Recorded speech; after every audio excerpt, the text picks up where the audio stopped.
सिंहोरवा से मन सजावना।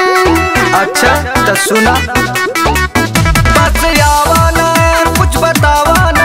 लो सिंहोरवा से मन सजावना। चुनरी ऊपर उठा के धीरे धीरे से लगाना है। ठीक है। बस बीच में सैया सटाना है। बाहर जाए ना ध्यान लगाना है। बस बीच में सैया सटाना है। बाहर जाए ना ध्यान लगाना है। बस बीच में सैया सटाना है।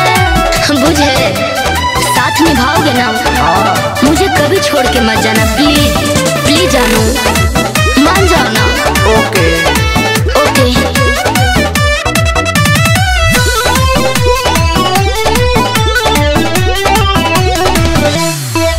रखब दिलवा के रानी बनाई हो। साथ जीवन भर तोहरे बिताएब हो। विश्वास करो। अच्छा रखब दिलवा के रानी बनाई हो। साथ जीवन भर तोहरे बिताएब हो। फिर साथ रह के हमनी के जिम्मेदारी बा। सुनो सब काम करे के जानो पारा पारीबा।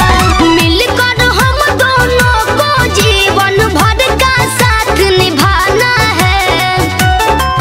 बस बीच में सैया सटाना है। बाहर जाए ना ध्यान लगाना है। बस बीच में सैया सटाना है। बाहर जाए ना ध्यान लगाना है। बस बीच में सैया सटाना है।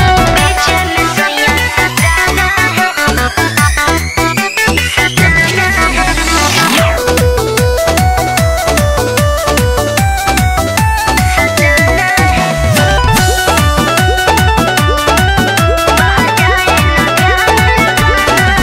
पूरा भइल तोहार यार मनवा हो।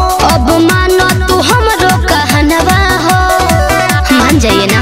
हाँ ठीक बा। पूरा भइल तोहार यार मनवा हो। अब मानो तू हमरो कहनवा हो।